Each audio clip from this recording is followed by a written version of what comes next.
previously on Ballz. Hey Jake, welcome to Ballz. It's Darren and the gang. How's it going? Hi, Jake. Yeah, good. Thanks for you, Darren. All right, thanks. Clarify, you are still in South Africa. I am, yep. Okay, Johnny, telling people that you've gone back overseas. You're still very much in South Africa. Still in Hermanus? I am, yep. That's right. Lovely. What a beautiful part of the world. Well, thanks a lot for chatting to us this afternoon. So much comment and talk about the Springboks and losing to the Wallabies this weekend. We spoke to Joel a little earlier on.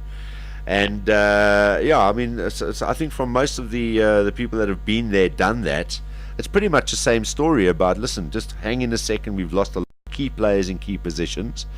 Maybe the depth in some of our positions isn't as good as we thought it was. And maybe there need to be some changes made to the side and start bringing in some of the youngsters and give them a crack. Are you in agreement? What are your thoughts? Yeah, well, I mean, Darren, as I said, in this country, you're always going to get, people debating. I mean, it's one of the things that happens every time we play test. If people debate and say, do this, do that, change that. I mean, I've always said it's one of the toughest jobs in the world. But, I've got to say, I coach in Australia now, and I coach some of those players. Michael Lupus hasn't played more than 4 test matches. Dave Dennis hasn't played more than 5 test matches. Tamani's only played about 3 or 4 test matches. 3 of their forward pack are relatively young. Tom Shipley on the wings, first test match.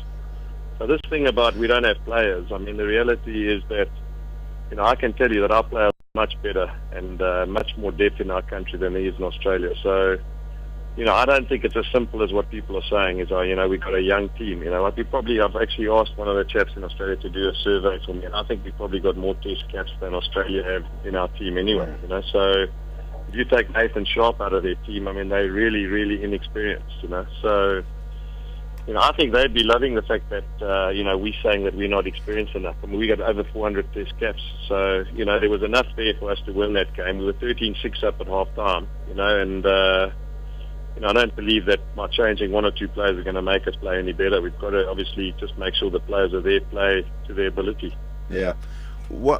First half wasn't all that bad. I mean, it's not the best that we've seen. Second half, though, things went a little bit south when the Wallabies picked up a little bit of momentum. How did you feel after that first half of the Springbok? Did you think that they would go on and win the game? Look, Darren, I think, when people say first half was good, I mean, I'm not saying first half was good at all. I'm saying that even if you hadn't played that full game to the half-time lead, 13-6, and, and the Wallabies hadn't really looked like they were going to threaten our trial line. So, I think that going into the change room at 13-6, there's confidence there, there's enough experience there, players have been around, they'd all felt what it felt like the week before in Mendoza and hadn't played well, or 2 weeks ago in Mendoza. So, it wasn't a case of that I thought we played well or badly. I thought it was, whatever kind of test match it was unfolding, there was enough there for us to actually carry on and win the test match, But, I think one of the things that people have debated and is the style that we're playing and is what we're trying to get out of the game. Whether we put Quirson at fly and drop Mornay Staines, I mean, if Mornay's going to, if Querson's going to play the same way as Mornay, you might as well leave Mornay there because he's done it so long and he's been there for such a long time. I think we've got to look at ways in which I suppose we play a bit differently. I think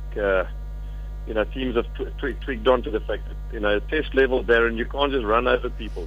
Provincial level you can do that, but at test level there's the best players in the country there, and they can probably nullify the power that you bring to the party. I mean, obviously there's some really strong boys around, but I mean they can probably nullify some of the power that you bring. So you've got to basically, I suppose, come up with another way of asking questions with the defensive line.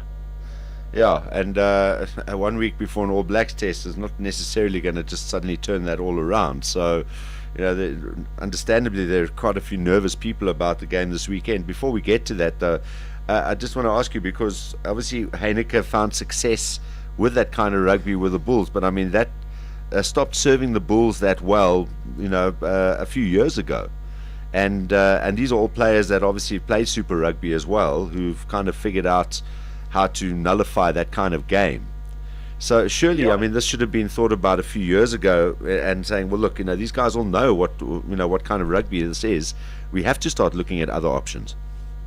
Yeah, well, Darren, as I said, it's not that rugby doesn't work, but I think that rugby works at provincial level when you're bigger and stronger than provincial sides. And I think, as I said, when you're allowed to pick the biggest, strongest boys in a country to play everybody else, I mean, then the point of difference isn't as significant as when you play provincial rugby. And And, it's a style that works. No one can deny that. It's a style that works. But as I said, getting one-off runners running like Willem Alberts or those boys running at Ridiki Samo and those guys, they physically can compete. You get guys like Scott Higginbotham off the bench, so he can compete, So, you get Tamani's a big Polynesian boy now playing in the second row in Australia. He's a massive kid, So when it comes to the power thing, it's like they can probably equip themselves well enough on that front, It's I think that as I said, I think when you get into international rugby, it's just got to find another way in which you can ask questions with the defensive line. And I think let's not underestimate the fact that, and I can tell you from within, that the Australians were under a huge amount of pressure. Yeah. They also haven't done well. They're not going to get an Australian side that are going to be under much more pressure than the team that was under the pressure going into this test match. They also hadn't scored a try. They were also getting criticised for the way that they were playing, and they got away with scoring 2 tries. I think at one point they were concerned that because for 4 halves they hadn't scored a try. That was starting to worry them. So the fact that they could get away scoring 2 tries, and although it wasn't the greatest test match, they'll take a lot of confidence out of beating a Springbok side who a lot of people thought, and I saw in the sort of spreads and that South Africa would win the game. Yeah, they were talking about this game kind of being the start of the countdown to Don't Come Monday for Robbie Dean. So, a bit of breathing space for him probably after that result. But, do you think it was that close for Robbie Deans having been over there? Was he under that much pressure that he could have lost his job within a few tests after losing against the Springboks had they lost? Yeah, look, I think so. Obviously there's a lot of, it's difficult. The Kiwi guy coaching an Australian team. He will always have his detractors there. He has been a phenomenal. And there again, I suppose another example, he has been the greatest Super Rugby coach in the history of the game. So he's also feeling the same pinch there, coach the international side. But I just go back to what I thought when I looked at that game. I know those players. Ridiki Samo doesn't have more than 20 test matches. Dave Dennis has got 5 or 6, and Hooper's got 3. That their back row, have got no experience, and yet they combined quite well, played quite well. As I said, Tamani's relatively new in international rugby, played well as a lock forward. So they're going to get a lot better. Australia. They're going to bring guys like Orwell back, and they've got Sakepi Kupo. Kipu's hasn't played. Stephen Moore wasn't involved this weekend. So, and Pocock wasn't involved. They'll take a massive amount of positives out of that. But to answer your question, Darren, I'm sure Robbie Deans was under the pump, and and I'm sure that he understands that he needed to get a win. But so far they seem to have, and look at the stats. South Africa have struggled to beat Australia. I think we've lost 7 out of 8. Yeah, that's an incredible stat to have as a country now. Well, look, the previous one to this one, we should never have lost that game. I still look at that going, other than the scoreboard, we should never, ever have lost that game because we were all over them in just about every facet of the game. So, but Darren, one of the things which is important, and I think that again, I don't want to sound critical because I'm not being that at all. I'm just giving the listeners a view on how rugby works. 7 of the last 8 games of the World Cup, in other words, the 4 quarterfinals, the 2 semis, the playoff, and the final. Only once did the team that had the most ball win. So. There is merit in understanding that you can't always have the ball and keep it, because what's tended to happen in the laws and the way that the referees have interpreted the law now is that you sometimes get penalised for trying to play too much rugby and hold on to the ball for too longer periods of time. So they've got to get a balance between the kicking game and keeping the ball. But saying that doesn't mean you've got to then chip the ball away when it's on. And I think Australia would obviously Robbie Deans would have been killing himself for pulling his hair out. At the times that Craig Cooper chipped the ball or grabbed the ball away when they were really building pressure in the Springbok half. So it's not just a South African problem. I think every country is struggling with getting that balance of understanding when to hold on to the ball, when to kick it, and when to make sure that you don't give the referee an opportunity to pin you back in your own half. Lee, obviously a lot of the discussion on Twitter today particularly has been about Bakkies Botha being called back to shore up the second row with Etzebeth's very silly sort of 2-match ban now, or 2-week ban. The fact that Andries Becker is not under consideration at the moment. I'm a big Jean-Ray Kruger fan. I think he's the guy that is definitely the one to step in for, with the gap left by Victor in time. And I kind of like the idea of Bakkies being brought back, because what it'll do for Jean-Ray to actually play with Bakkies next to him would be really, really good. A lot of people are, though, criticizing the fact that they're bringing Bakkies back almost as though Bakkies is too old to play rugby. They kind of forget that he's still playing rugby. He's just playing in France.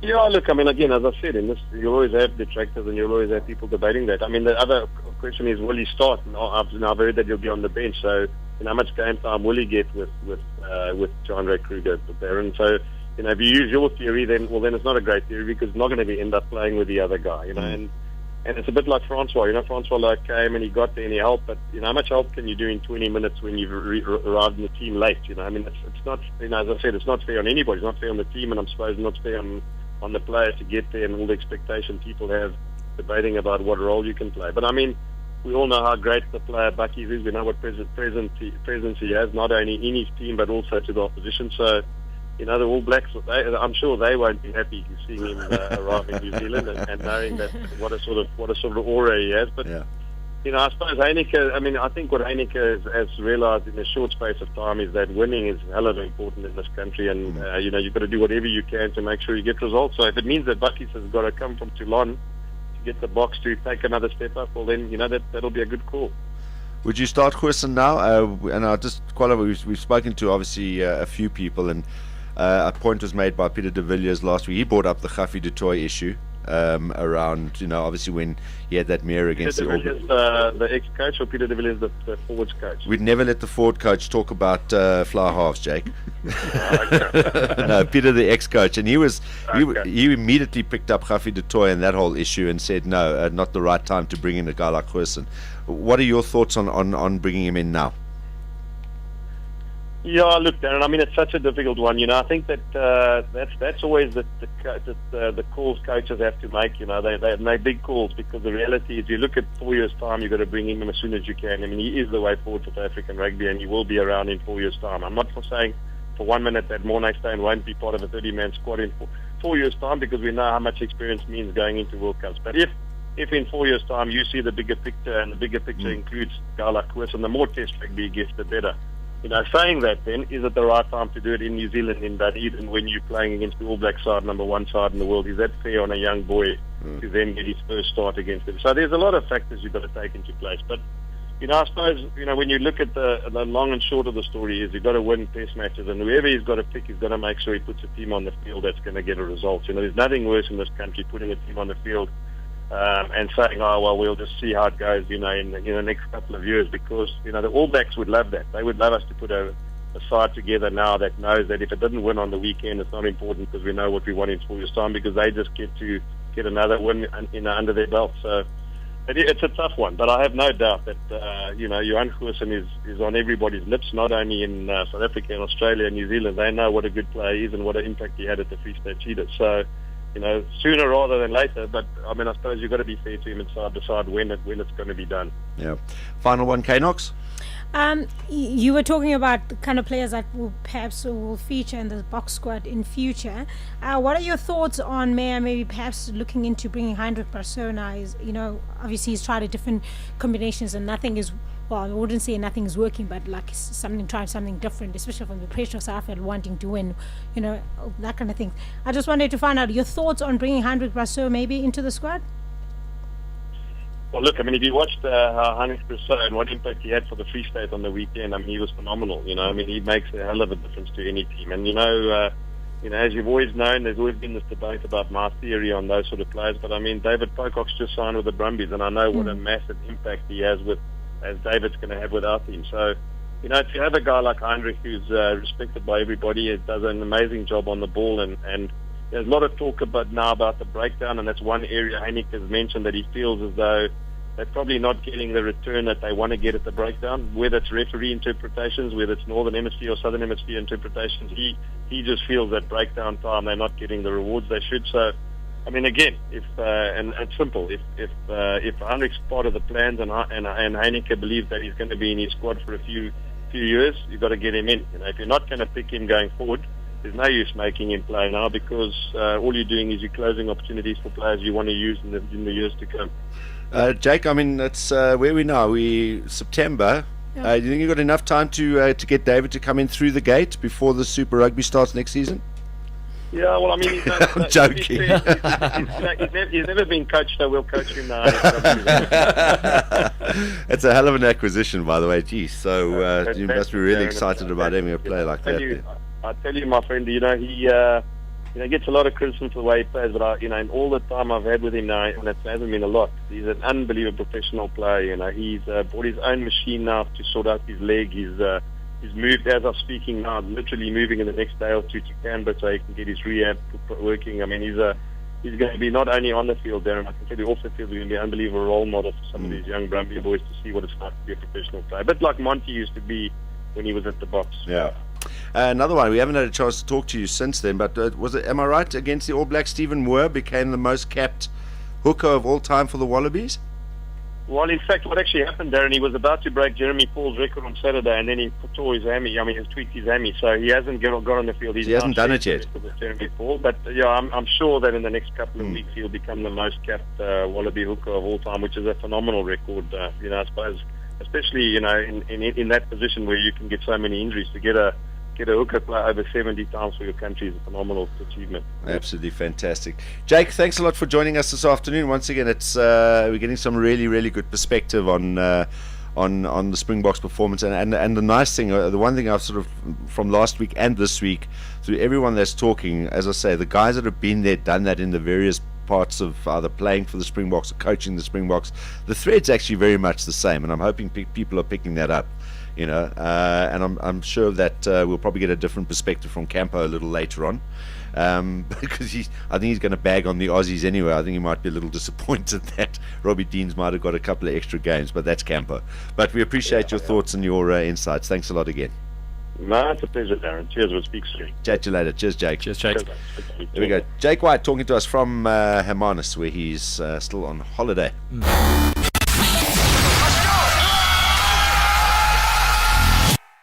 p.m. to 6 p.m. Mondays to Fridays live on Ballz.co.za. Ballz.co.za.